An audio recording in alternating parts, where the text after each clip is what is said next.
So I got a snake again, not just any snake. I have this snake for several months now. It's absolutely amazing and it's been patiently waiting in this quarantine terrarium for me to build this bigger terrarium, and I finally started, so I wanted to share with you the progress.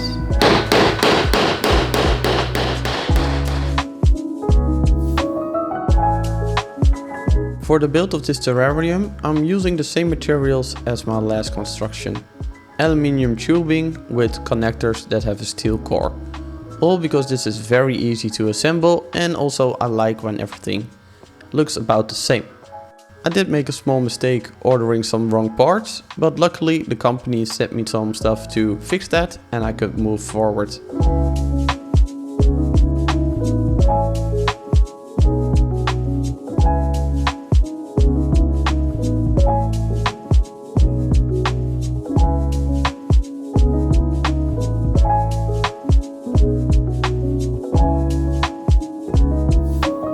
As you can see, I'm working per layer and the whole construction goes pretty easy. I think in total it took me about 30 minutes to get this all done. And as you can see, on its own it's already a very strong structure.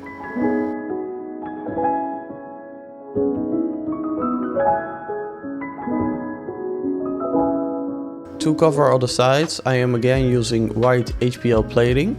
When you are using a lot of white, sometimes it gets a little bit too clinical looking, I think. But in general, I do really like it because it reflects light a lot and creates a nice light base to work from. I decided to glue the whole bottom part, just like a terrarium, in the hopes that it will become watertight. But I will look for more ways to make sure that water stays in. For the bottom plate, I have used 8mm HPL. Whilst for all the sides I'm using 3mm.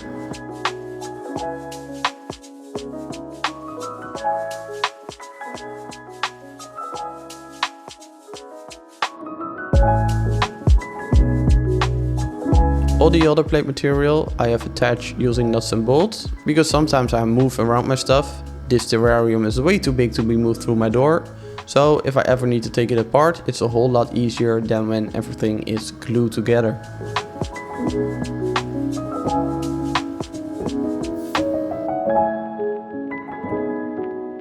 So this is the point where we are at now. Now I will show you the inside of the panels. Of course, I have these round bolts now and that doesn't look too great.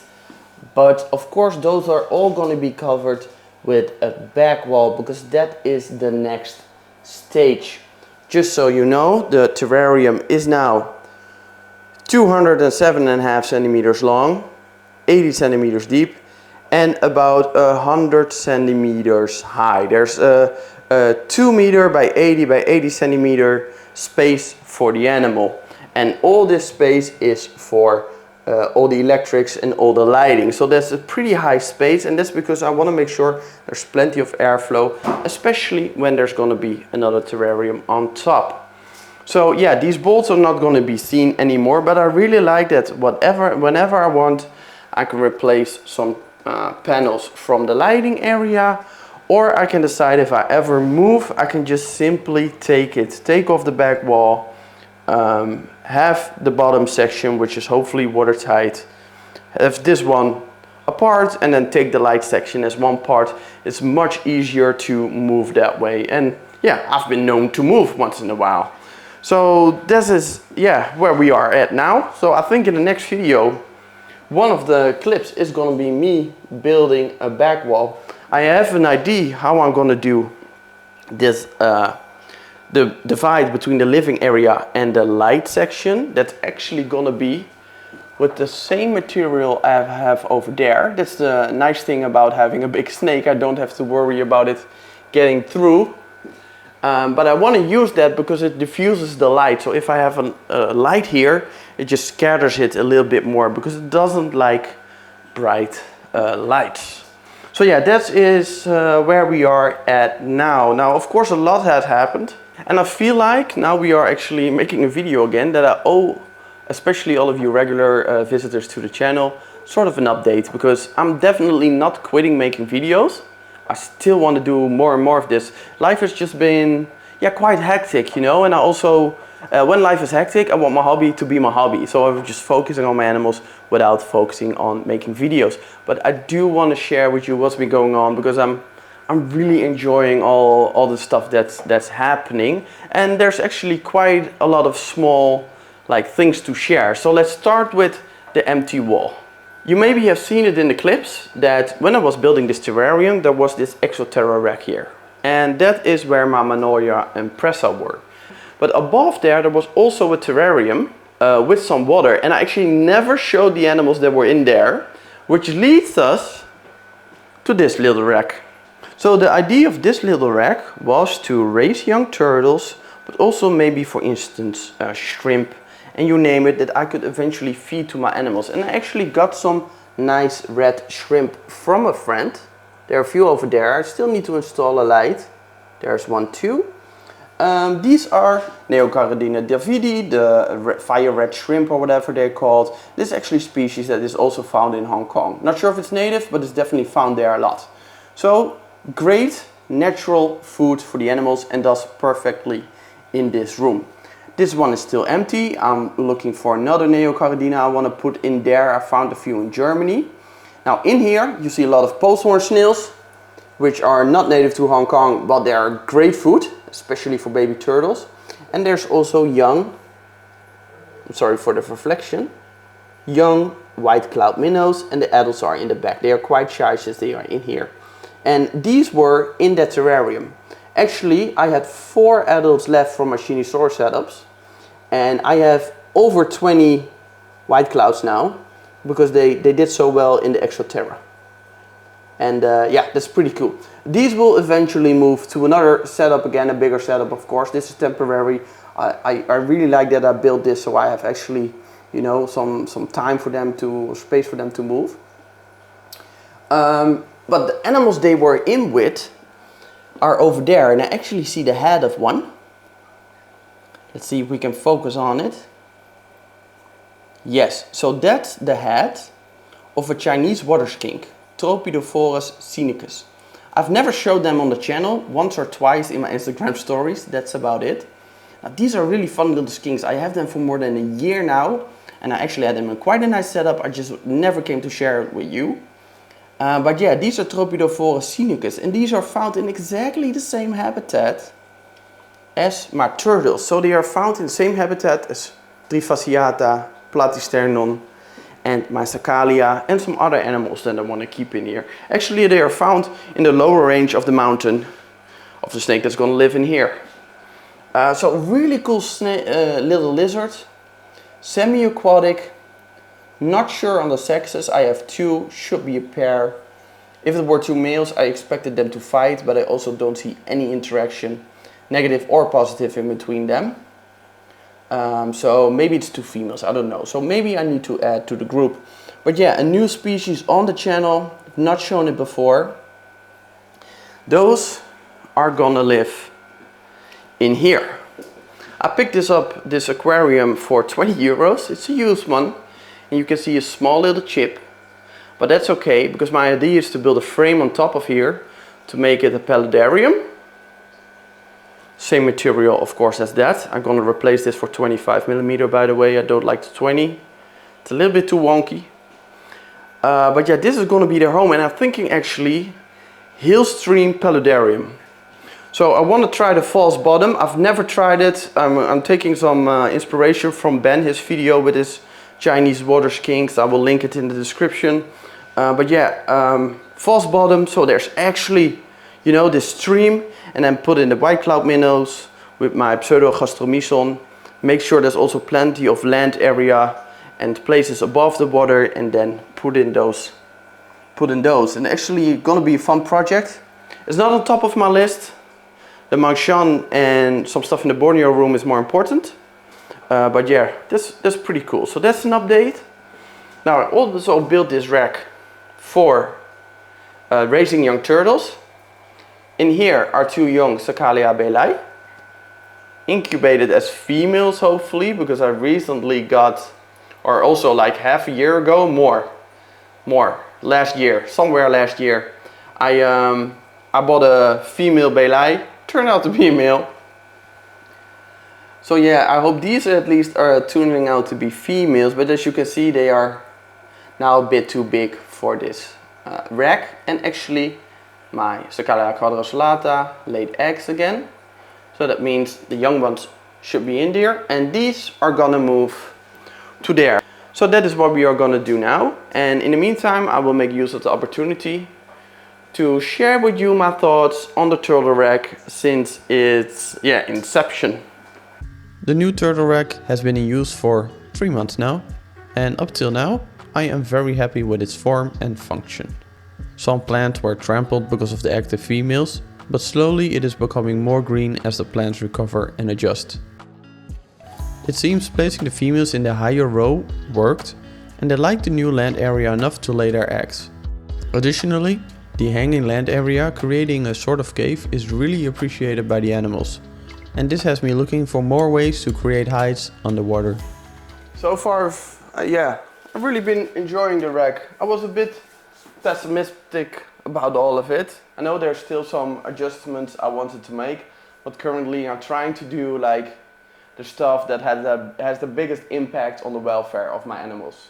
So placing a plant somewhere has a little bit of impact, but not as big as moving an animal to a much bigger enclosure, moving these young ones to a bigger space. So I'm trying to work from like priority based on animal welfare. Also a little bit of course on what I want to do, but definitely also based on the highest impact. Now these tubs are a little bit dirty from the plants I kept in there, so let's take them out. Oh, this is just... you can't do this as easy with an aquarium. This is just perfect. Oh man, I'm smart. One of the main reasons to build a rack like this has been hygiene, making it easier to clean. And that is definitely the case. I think we have succeeded on that part. It's easy for me to get under the rack when it's filled, but also it is easy for me to move any tubs when needed, and I really like that.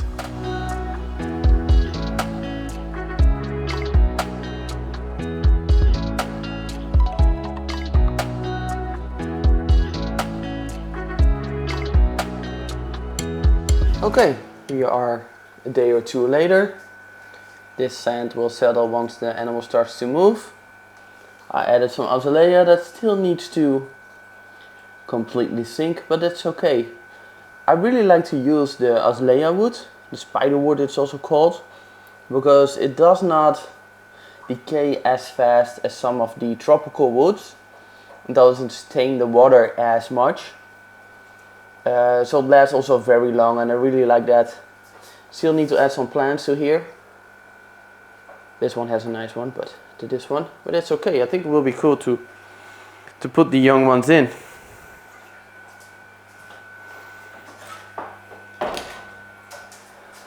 I have also added some light here, by the way. It's a bit of a overkill, but that way you can actually see what's going on in there with all the young shrimp and the cool little white clouds.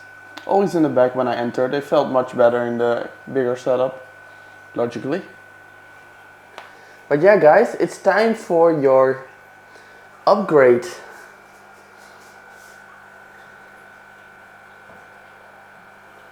Shorty go. Ow. Ow, ow, ow. Ow, ow. Oh, my hand is a bit messed up. Okay.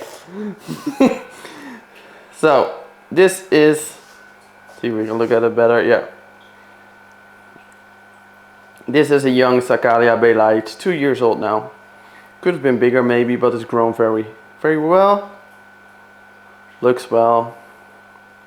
I really hope these are female, but I wouldn't be surprised if I end up having more males.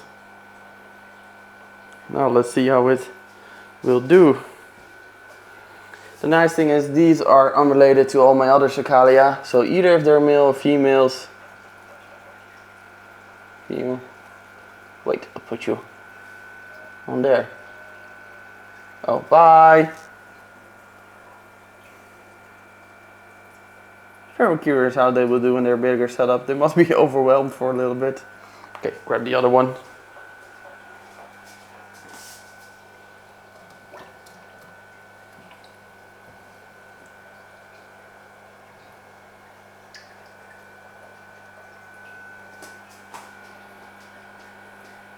And this is the other individual. Can you focus, please? Yes. Aren't they lovely?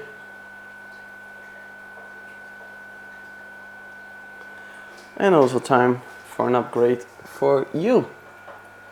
There you go.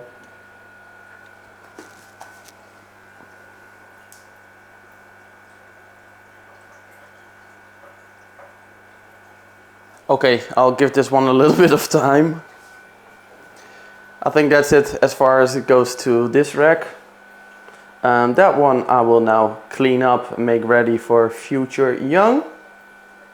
It's cool to see the light above there. How about we move to this rack over here.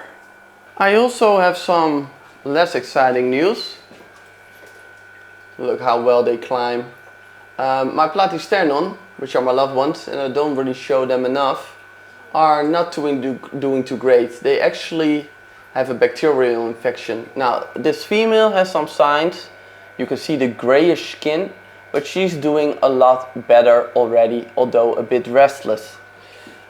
He's doing fine, but the young one is not doing so great. As you can see, this animal's skin is in bad condition.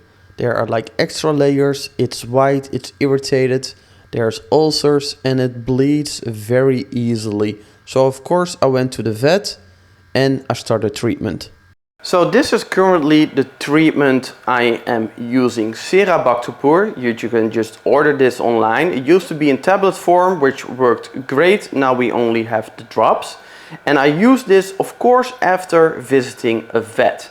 I went to a new reptile vet, which seems to be quite a knowledgeable person, so that's really cool.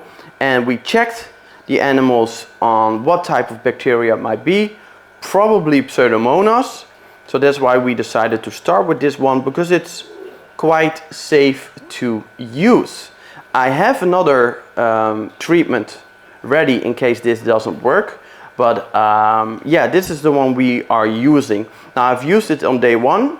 After 3 days I did a water change and then I added it again. You maybe can see these marks on the rack and on the aquarium. This is exactly 10 centimeters. So that way I know how much of this I need to use. So I'm really hoping this treatment is working. But yeah, for those, you know, wondering, maybe have some bacterial problems, always let it be checked by the vet. But this does work. I have used this before with herpeton, with lanthanotus, and it actually works quite well. And I also used it for these. Now I'm not sure if I ever showed these on the channel. I've shown the species, somewhere in here is one, but I have a few more. Now these are Cuora trifasciata, and their parents are actually from Hong Kong. And I think these are the ones that introduced the bacteria in my collection. Now Pseudomonas can be everywhere, so it doesn't have to be, but these actually had some skin issues when I got them. And I did not recognize this directly. I thought it was because you can see still a lot of algae on their shell. This one is shedding. I felt like they were actually in not the cleanest water. Always hungry. And these are doing well at least. And when I put them in my way of care, very different water, very different way of filtration. They had some skin issues. I used catapales and older cones and it worked. I always work from like old to new. I also did the water changes of these on separate days for the few months. They were actually separate, you know, whilst the others were in hibernation. I don't know if you can see, but this one has some light markings on the head. I think those are scars from also bacteria infection. So I did my best, but even after months, you know, with water it goes pretty easy. I think these ones introduced it. So yeah, you live and you learn, I guess. Be even more careful. Luckily, no real new animals are being introduced soon. Although that's not totally true. There's gonna be more Platysternon, actually. That's gonna live there. But that's for the next video. Yeah, so that's that update. More new animals. Those I've shown. Mangshan build. sick Platysternon. If you're getting dizzy or woozy, my apologies. Oh, here's the one I had for a little bit longer. Such a pretty turtle. So that's when it comes to my Chinese stuff. With the tropical animals, not a lot is going on. My Lanthanotus are messing up the water even more as usual, as the females actively move from water to land and back, hopefully to look for a place to lay their eggs. And whilst I'm mostly focused on the China room, I am slowly collecting some more Bornean plants and even animals to get ready for the next stage of my renovation. So only a short update on this front. But as some of you were curious about my mangrove reef, let's take a quick look. The mangrove themselves are doing great and they have grown a lot. You can see a lot of roots now popping out of the substrate. And I now also have an adult pair of percula clownfish who are doing very well and laying fertile eggs on a regular basis, if they are not begging for food or photobombing my videos. And most of the other animals are still here. Even my blue striped pipefish seems to not be bothered by the clowns, so much that she sometimes gets too close to the clutch, resulting in a tail nip by the protective clowns. And that, and the fact that I want to give my clowns an anemone, made me get another aquarium, just for macroalgae and my precious pipefish. Now the setup thus far did not go as easy as I'd like, but that whole process is for a separate video. For now, I'm waiting till this new aquarium is cycled and I can move the pipefish, sexy shrimp and maybe some other animals in. And after that, I'm actually thinking about some upgrades on the mangrove reef. So everybody, it is the end of the month. And that means it's time for me to post this video. It's been basically a accumulation of what's been happening over the last weeks. And I'm gonna try to do at least one of these videos at the end of the month, every month, until stuff are not as hectic and I can post some more cool videos. But for now, I think it's cool that you guys are at least up to speed for now. Yeah, this is how the terrarium looks now, and the next update will be definitely about this one, because I'm gonna start the background. I'll do an update on the Platysternon. I just started my second treatment. The skin of one is looking absolutely crazy, but they seem to be recovering. I also prepped for 2 new additions. I don't know if that's going to be next video, but definitely the one after that. And some other really exciting stuff going on. So it's time for me to post this video. If you have any questions, feel free to ask them. I hope you are as excited as me about the new addition. Let me know. And yeah, hope to see you on the next one. Bye.